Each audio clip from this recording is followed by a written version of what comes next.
Esse é o segundo vídeo da série Fisiologia Renal.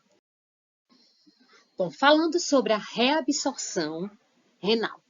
A reabsorção ocorre nos túbulos proximal, principalmente, após o processo de filtração no glomérulo renal. Então, a reabsorção ela vai ocorrer no sistema de túbulos de forma ativa ou passiva, ou seja, vai ter gastroenergético ou não, ou vai ser por difusão a partir do contexto de gradiente de concentração das moléculas reabsorvidas. E ainda pode ser pelo processo transcelular ou paracelular, pela célula ou entre células. Então, os princípios que determinam a reabsorção tubular absolutos envolvem justamente alguns solutos e água se move para dentro e depois para fora das células epiteliais pelo transporte transcelular ou transepitelial. Já outros solutos, eles se movem através de junções entre as células epiteliais, a via paracelular. Os transportadores de membrana não estão mostrados aqui, apenas nós observamos as setas que estão correlacionando o transporte transcelular ou paracelular. Lembrando que aqui, no amarelo, no lumen tubular, nós temos o filtrado, que é semelhante a um líquido intersticial. E o epitélio tubular, e aqui o líquido extracelular em uma coloração mais roxa. No 1, nós vamos ter o sódio. O sódio ele é reabsorvido através de um transporte ativo, certo? Já ânions, eles vêm pelo gradiente eletroquímico que vai determinar essa absorção. O sódio, ele é absorvido via transcelular, ou transepitelial. Já ânions pode ser tanto pela via transcelular como paracelular. A água move-se por osmose, seguindo a reabsorção do soluto. Então, a concentração de outros solutos aumenta à medida que o volume de líquido no lumen tubular diminui. Também pode ser transcelular ou paracelular. Já os solutos permeáveis, eles são absorvidos por difusão através de transportadores de membrana ou pela via paracelular. Então, esses solutos são potássio, cálcio, ureia. Isso é um contexto geral. Vamos analisar agora os processos de reabsorção. No B, nós temos a reabsorção de sódio no túbulo proximal através de um transporte ativo. E um canal de sódio epitelial é chamado de ENaC. Em 1, nós conseguimos observar o sódio, concentração alta de sódio no lumen tubular, que nós temos a célula tubular proximal e o líquido intersticial. Bom, então o sódio entra na célula através de várias proteínas de membrana, movendo-se de acordo com o seu gradiente eletroquímico. Se nós observarmos, a concentração de sódio é alta no lumen tubular e baixa na célula. Então, gradiente eletroquímico, gradiente químico e o elétrico, porque o sódio é um cátion positivo e a célula, o potencial de membrana da célula é negativo, então, eletroquímico. Já no 2, nós temos que o sódio ele vai ser bombeado para fora da superfície basolateral da célula tubular proximal pela bomba de sódio-potássio ATPase. E aí, quando falamos de bomba, nós vamos observar que vai ser contra gradiente elétrico, contra o gradiente, no caso, eletroquímico do sódio, pois aqui o sódio vai estar em menor proporção na célula e maior proporção no líquido intersticial, maior concentração. Se nós observarmos, a gente pode ainda obter que o potássio ele vai entrar na célula tubular proximal via contragradiente químico, contragradiente eletroquímico e vai sair através de um canal de vazamento, ou seja, aqui é um transporte passivo. Vamos então compreender a reabsorção acoplada ao sódio através do transporte ativo indireto secundário. Nós aqui no A observamos a reabsorção pelo transporte ativo primário, né? Porque a reabsorção está atrelada a esse passo 2, né? Onde a célula tubular proximal, ela vai adicionar, reabsorver a molécula para o líquido intersticial e, consequentemente, para a corrente sanguínea. Nesta figura, a glicose, além da glicose, nós temos podemos ter aminoácidos, metabólitos orgânicos, íon, fosfato, que são absorvidos como um cotransporte dependente de sódio. Aqui nós temos a glicose, mas podia ser outras moléculas.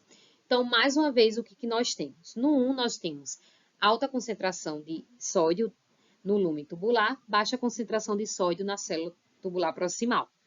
Então, o sódio, que se move através de seu gradiente eletroquímico, usa a proteína SGLT para levar a glicose para o interior da célula. A glicose, porém, vai contra o gradiente de concentração, que a glicose está baixa concentração no lumen tubular e em alta concentração na célula tubular proximal.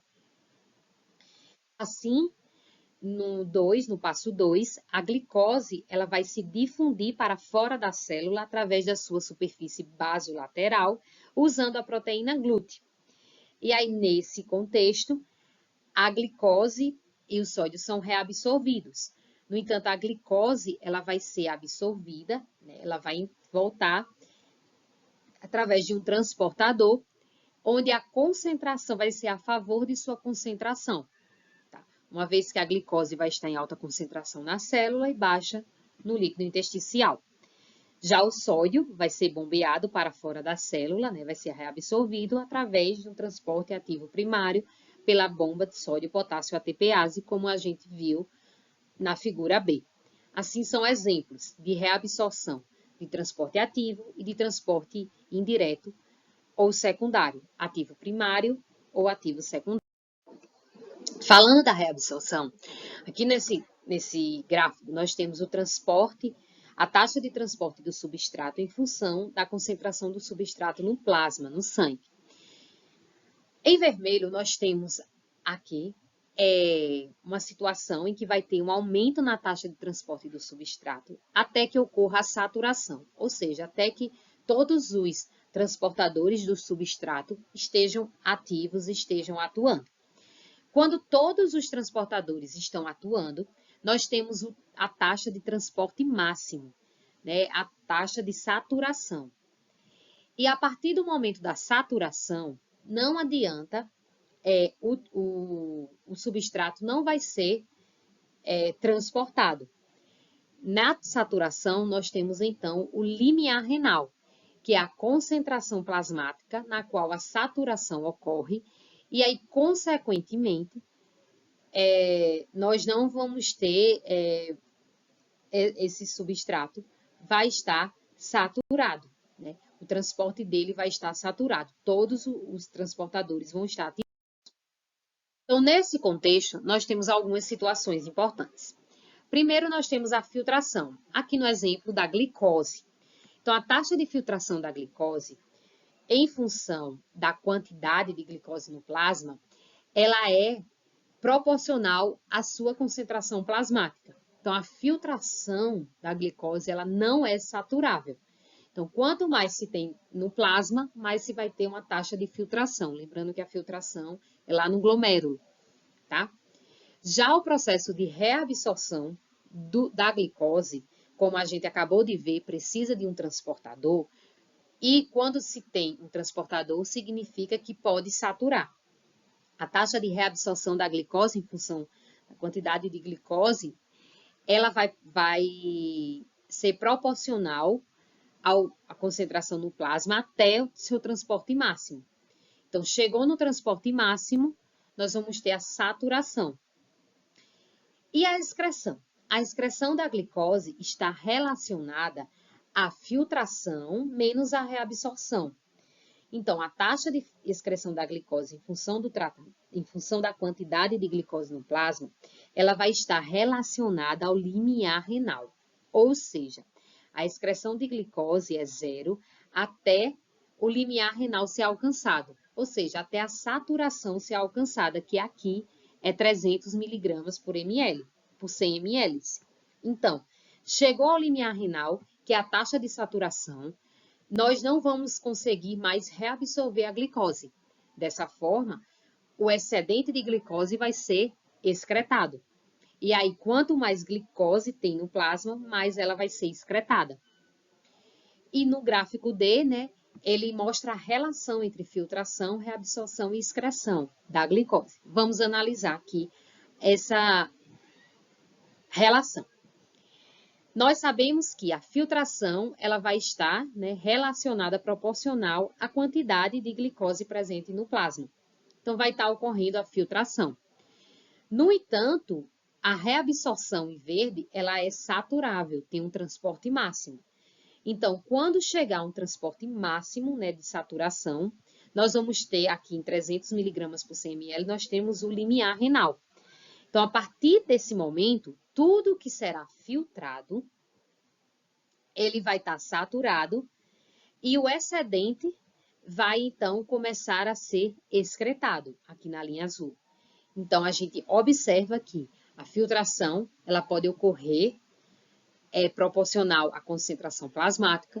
No entanto, a reabsorção pode chegar à saturação, a se ter um transporte máximo, quando todos os transportadores estão ativados, estão trabalhando, e a partir daí o limiar renal, que é quando essa molécula começa a aparecer na urina, né, na excreção. Por quê? Porque não vai ser reabsorvida. E a secreção, ela vai vir, né, é realizada nos capilares peritubulares, e a excreção, ela vai estar associada a uma forma ativa, né, ativa por bombas, por transporte ativo, no lúmen do néfron. Então, a gente observou que a reabsorção é do lúmen, é do néfron, né, do lúmen do néfron para o líquido intersticial. Agora, nós vamos ver a secreção, que é o inverso. Como é que acontece? Vamos analisar aqui o 1. Nós temos o transporte ativo direto. Então, no 1, nós vamos ter a bomba de sódio e potássio ATPase, que mantém baixa concentração de sódio intracelular. Então, o que entra de sódio vai sair de sódio, justamente por essa bomba de sódio e potássio ATPase, transporte ativo primário. Já no 2, nós temos o transporte indireto e secundário. Então, o cotransporte de sódio, o cotransportador sódio dicarboxilato, esse NADC, ele concentra, né, o dicarboxilato dentro da célula, usando a energia armazenada no gradiente da concentração de sódio. E assim, o transporte ativo indireto terciário, ele vai ser um transportador de ânions orgânicos, ou AT, basolateral que concentra ânions orgânicos dentro da célula, usando a energia armazenada no gradiente de carboxilato. Então, nesse contexto, o que a gente tem? A gente tem aqui um metabolismo, o alfa-cetoglutarato se concentra, e aí, nesse contexto, ânions orgânicos entram no lúmen por difusão facilitada. E aí nós temos a secreção ativa, certo? E a liberação dessas moléculas. Bom, esse foi mais um vídeo da série Fisiologia Renal.